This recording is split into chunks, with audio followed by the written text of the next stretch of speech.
And welcome back this morning. We have Derieck Hodges here, our financial expert, to talk about something that really no one likes, but that's okay. We have to deal with it. We all need vehicles, and in many cases, most cases, people don't walk into a dealership with, $25,000 and just lay it down on the table. A lot of people are going to need a loan.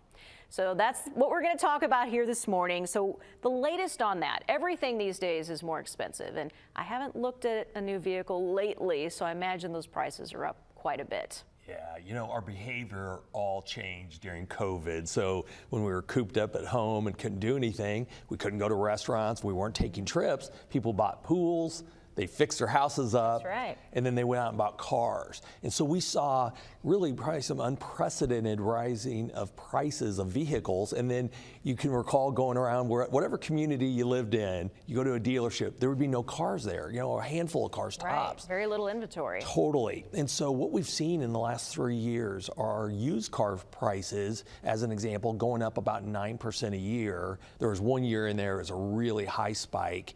Now for 2023, it's getting a little bit better, but those prices have gone up. So what's that mean? Our loans are going up. Great. Yeah. Well, and with that, what are we seeing with interest rates? Because, that's the biggest thing.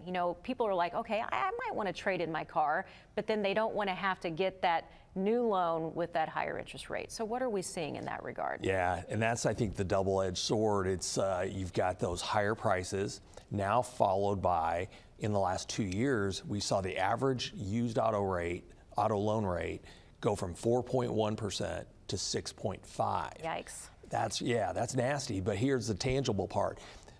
The average payment went from around $567 a month to $700 a month. Ooh. So so you have that, 130 some odd dollars. Well, that's money you would have used to help pay for your groceries, maybe go out to a movie with the family, all those things. Now it's going purely to your auto.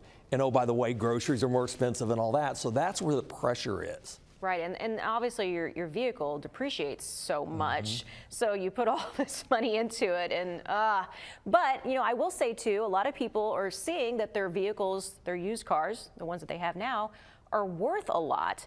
So they're like, well, let's go sell that, but then you still have to go buy another one. So what's the advice on that? Maybe keep what you have if you can? Yeah, I think this is one of the things right now, kind of where patience is a good thing, because we're seeing these, interest rates maybe continuing to go up for a while, but what you'll likely see is kind of those rates receding again.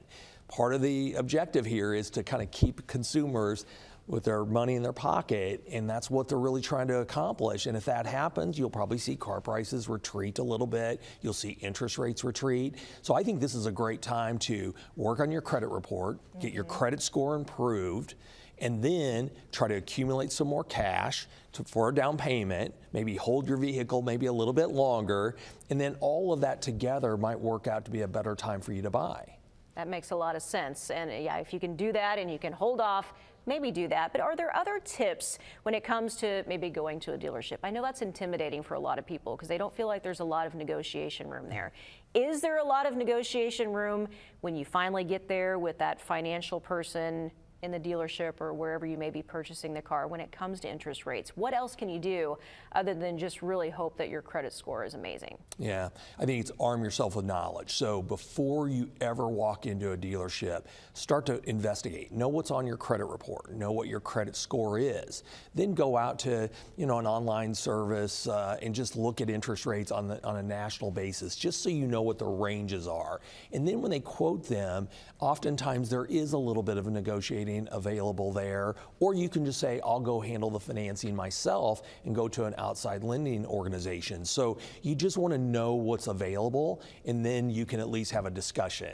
Because, buying a car, it's a big deal. It's a big purchase because, it's a lot of money, and you want to make sure you're armed with all of that knowledge ahead of time. Absolutely. That's important. Knowledge is good. Knowledge is good, and knowledge is power. Thanks to Derieck Hodges for being here with us today. We'll take a break. We'll be back here in just a few.